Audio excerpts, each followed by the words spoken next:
आप सभी को नमस्ते। दोस्तों, आज का टॉपिक ऑफ डिस्कशन है कि पावर ऑफ पॉज़ क्या है या विराम की ताकत क्या है। देखिए, डे टू डे लाइफ में हम लोग अक्सर अपने काम में इतने बिज़ी रहते हैं कि हम बह जाते हैं। हम सिचुएशंस के साथ बह जाते हैं और ऑटो पायलट पे हम काम करते हैं। ऑटो पायलट पिछले वीडियो में मैंने बताया था कि जैसे हम ऑटोमेटिकली जैसा होता रहता है, पहले होता आया है, उसी ढंग से हम हर सिचुएशंस में अपने आप को मतलब बिहेव करते हैं, अपने रिएक्ट करते हैं। हम सोचते नहीं हैं, बिना सोचे समझे कई काम कर लेते हैं। तो पावर ऑफ पॉज़ ये भी एक माइंडफुलनेस का बहुत ही इम्पोर्टेंट टॉपिक है। इसमें जो है ये बताया जाता है कि आप जो है कभी कोई भी ट्रिगर सिचुएशन आए, जैसे कि फ़ोन में नोटिफ़िकेशन आ गया हो या ट्रैफ़िक जैम में आप फँस गए हों या कभी किसी के साथ आर्गुमेंट के सिचुएशंस में, तो इंस्टेड ऑफ रिएक्टिंग इमीडिएटली जवाब देने के बजाय, इमीडिएटली कुछ न कुछ एक्टिविटी या एक्शन करने के बजाय थोड़ा पॉज़ कर लें, थोड़ा विराम करें, जिससे कि आप इरिटेशन, एंग्ज़ायटी से आप निकल सकते हैं और बेहतर निर्णय ले सकते हैं। तो इसके लिए हम कर क्या सकते हैं? देखिए, इसके लिए ये कर सकते हैं कि आप 1 या 2 ब्रेथ आप साँस पे ध्यान दें। ध्यान देने का मतलब पूरे साँस के मूवमेंट को देखें। साँस आई, कहाँ तक गई, कहाँ से वो जाना आना ख़त्म हो गई और फिर साँस निकल रही है, तो पूरा मूवमेंट, साँस निकलना शुरू हुआ, पूरे अंत तक साँस चली गई। ऐसे करके 2 से 3 बार अगर आप देखेंगे, तो उसके बाद आप पाएँगे कि डेफ़िनेटली आपका पर्सपेक्टिव चेंज हो जाता है। आप जो है अ, बेटर इक्विप्ड होते हैं सिचुएशंस पे हैंडल करने के लिए। और भी जगह पे आप इसका इस्तेमाल कर सकते हैं पॉज़ का।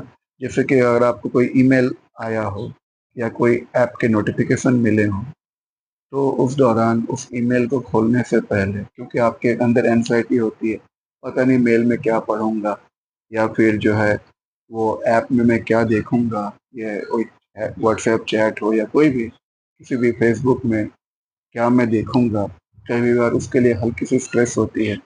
तो स्ट्रेस से निकलने के लिए उसको ओपन करने से पहले थोड़ा-सा पॉज़ करें, हल्का-सा अपने पोस्चर्स को देखें, आप कहाँ पे बैठे हैं, खड़े हैं, किस सिचुएशन में हैं और अपने इर्द-गिर्द के माहौल को थोड़ा-सा ध्यान दें, मेबी फॉर अ सेकंड, और आपके अंदर क्या चल रही है, कैसी भावनाएँ चल रही हैं मन में, उस पे एक बार ध्यान दें। जब आप भोजन करते हो, उस टाइम पे थोड़ा-सा पॉज़ करें, थोड़ा अपने खाने पे ध्यान दें, क्या-क्या चीज़ आपके सामने परोसा गया है। अगर हो सके थोड़ी-सी स्मेल लें कि कैसी स्मेल आ रही है भोजन से। अक्सर होता क्या है कि हम लोग ऑटो पायलट में होते हैं, खाना हमारा सामने होता है और हम अपने मोबाइल को स्क्रॉल करते रहते हैं। कई बार पहले टीवी देख के हम लोग खाना खाते थे या लैपटॉप में कुछ प्रोग्राम चल रहा होता था और हम खाना खाते थे। अभी क्या हो गया, मोस्ट ऑफ द टाइम हम ये देखते हैं कि हम मोबाइल स्क्रॉल करते रहते हैं और खाना खाते हैं। हम ऑब्ज़र्व नहीं करते कि हम क्या खा रहे हैं। तो पॉज़ का पावर में क्या होगा कि आप जब पॉज़ लेके खाना खाएँगे, तो डेफ़िनिटली आपका खाना बेहतर हज़म होगा और आपके शरीर को ज़्यादा एनर्जी देगा। और ये आपको एक आदत भी है कि खाने के दौरान जो है काइंडली अपने मोबाइल को ऑफ रखें। जब भी किसी को कॉल आपको जवाब देनी हो, जैसे किसी ने आपको कॉल किया, तो जवाब देने से पहले जो है आप एक बार साँस पे ध्यान दे दें, एक साँस ले लें, फिर आप जवाब दें। आप देखेंगे आप बेहतर ढंग से जुड़ पाएँगे उस कॉलर से और बेहतर जवाब दे पाएँगे। आप एक रिचुअल, एक आदत भी बना सकते हैं। जैसे कि सुबह जो है आप, अगर आप मेडिटेशन करते हैं बहुत अच्छी बात है। अगर आप मेडिटेशन नहीं कर सकते हैं, फिर भी 2 से 3 मिनट के लिए आप कहीं पे बैठ जाएँ, चाहे तो कहीं पे खड़े हो जाएँ और जो है सिंपली आप नोटिस करें साउंड्स को, स्मेल्स को, आपके इर्द-गिर्द क्या हो रही है। थोड़े-से साँस पे ध्यान दें, बॉडी में कैसी सेंसेशंस या संवेदनाएँ महसूस हो रही हैं। महसूस करने के बाद आप अपनी दिनचर्या में लग जाएँ। शाम के टाइम में भी एक बहुत इम्पोर्टेंट टाइम होता है जब सूरज ढल जाता है और चाँद का आगमन होता है। या सर्केडियन क्लॉक का चेंज होता है, तो उस दौरान भी इवनिंग में थोड़ी देर के लिए पॉज़ कर जाएँ, may be for a minute. तो पॉज़ करके सिचुएशंस को थोड़ा-सा वहाँ पे थोड़ा-सा ब्रेथ पे, साउंड्स पे, स्मेल्स पे, बॉडी सेंसेशंस पे थोड़ा-सा ध्यान दें।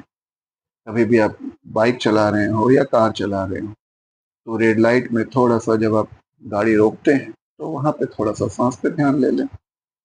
कोई फ़ोन में रिंग हो रही हो, घंटी बज रही हो, थोड़ा-सा आप साँस पे ध्यान दें, फ़ोन उठाने से पहले।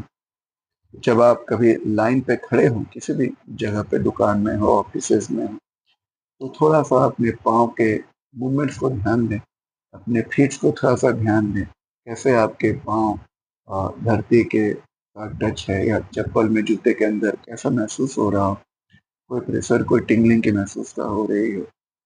इन चीज़ों को अगर आप फ़ोकस करेंगे तो आप ये पाएँगे कि धीरे-धीरे आपके जीवन से तनाव और एंग्ज़ायटी दूर हो जाएगी और इस ढंग से जो है आप ओवरथिंकिंग जो हम मैक्सिमम शिकार होते हैं, हद से ज़्यादा सोचना, उससे आप बाहर निकल पाएँगे।